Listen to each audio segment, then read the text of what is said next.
بسم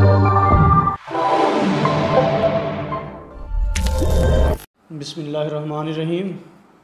عزیز طلبہ، آج ہم اردو کا 10ویں کلاس کا لیکچر لینے لگے ہیں۔ میں نصر اللہ پتافی۔ تو پچھلے لیکچر میں میں نے آپ کو میر انیس کی نظم میدان کربلا میں گرمی کی شدت یہ مکمل کروائی تھی۔ تو آج ہم اس کی مشق کرنے لگے ہیں۔ تو دیکھیں، مشق کے اندر پہلا سوال ہے جی مدرجہ ذیل سوالات کے جواب تحریر کریں۔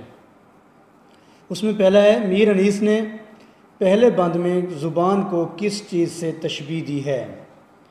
تو میر انیس نے پہلے بند میں زبان کو شمع سے تشبیہ دی ہے۔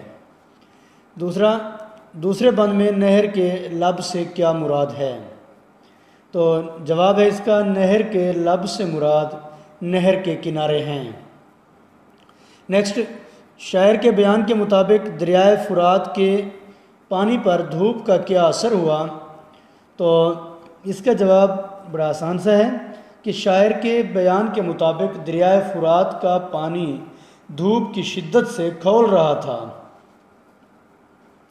اگلا سوال، شاعری میں میر انیس کی وجہ شہرت کیا ہے؟ تو اس کا جواب ہے، شاعری میں میر انیس کی وجہ شہرت مرثیہ نگاری ہے۔ اس سے آگے، حیت کے اعتبار سے اس نظم میدان کربلا میں گرمی کی شدت کو کیا کہیں گے؟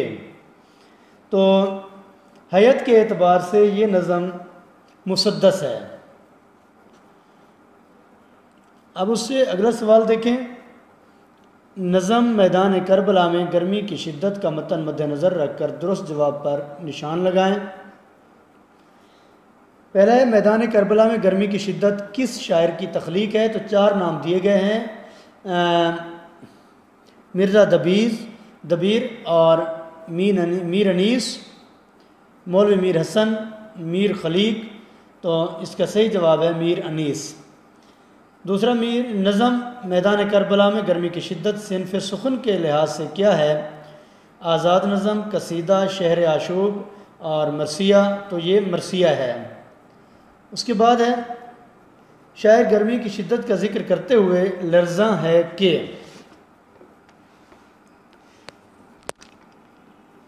شاعر گرمی کی شدت کا ذکر کرتے ہوئے لرزاں ہے کہ زبان مثل شمع نہ جل اٹھے، خود اس شدت کا شکار نہ ہو جائے، بیان سے قاصر ہے یا مبالغہ نہ ہو جائے۔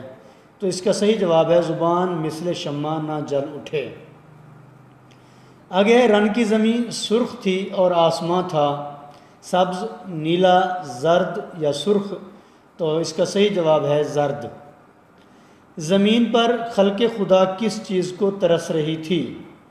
پانی کو، آب خنک کو، ٹھنڈی ہوا کو، بادل کے سائے کو؟ تو صحیح جواب ہے آب خنک کو۔ آگے ہے، دن کے مثال شب سیاہ ہونے کی وجہ کیا تھی؟ تو جواب ہے اس کے 4، آفتاب کی حدت، دھوپ، تپش، لو۔ تو صحیح جواب ہے دھوپ۔ اس کے بعد آگے دیکھیں کہ نہنگوں پر گرمی کا کیا اثر تھا؟ پسینے چھوٹ رہے تھے، بے ہوش تھے، جان لبوں پر تھی، ہانپ رہے تھے؟ تو اس کا صحیح جواب ہے جان لبوں پر تھی۔ اس کے بعد سوال ہے کہ میدان کربلا میں گرمی کی شدت میں جانداروں کا ذکر آیا ہے، تو ان کے ناموں کی فہرست تیار کیجئے۔ کون سے جانداروں کا ذکر کیا گیا ہے اس نظم میں؟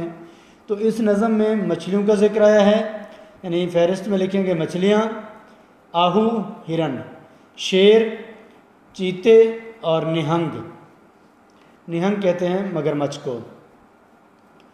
اس سے اگلا سوال ہے، درج ذیل الفاظ کے مترادف لکھیے۔ تو پہلا لفظ ہے آفتاب۔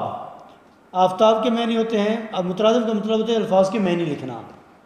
تو آفتاب کے معنی ہیں سورج، اور دوسرا ہے مسکن کا مطلب ٹھکانہ یا گھر۔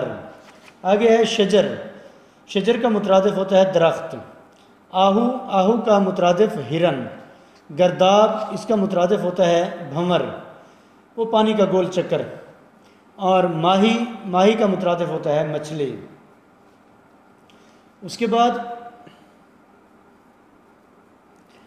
یہ قوسین میں دیے گئے الفاظ سے درست لفظ کا انتخاب کر کے خالی جگہ پر کریں۔ یہ اس نے ہمیں خالی جگہ دی ہوئی ہے، ہم نے یہ خالی جگہ پر کرنی ہے، تو دیکھتے ہیں ذرا۔ پتھر پگھل کر، آگے خالی جگہ دی گئی ہے، ہو گئے تھے، اس خالی جگہ میں لفظ آئے گا موم۔ اس کے بعد مسدس کا ہر بند خالی جگہ مصروں پر مشتمل ہوتا ہے، تو مسدس لفظ ہی اس کا مطلب 6 ہے، تو 6 مصروں والا، تو اس کا مطلب ہے کہ 6 یہاں پہ خالی جگہ میں آئے گا کہ 6 مصروں پر مشتمل ہوتا ہے۔ گرمی کی شدت سے پتوں کا رنگ، خالی جگہ، پھر ہو گیا تھا آگے لکھا ہے، تو زرد ہو گیا تھا۔ آگے ہے جی، شاعر نے درخت کے جلنے کو خالی جگہ سے تشبیہ دی ہے، تو کس چیز سے تشبیہ دی؟ چنار سے۔ اب فقرے کے شروع میں ہی خالی جگہ دی گئی ہے۔ آگے ہے سے سورج کا چہرہ دھندلا گیا تھا، تو کس چیز سے سورج کا چہرہ دھندلا گیا تھا؟ غبار سے۔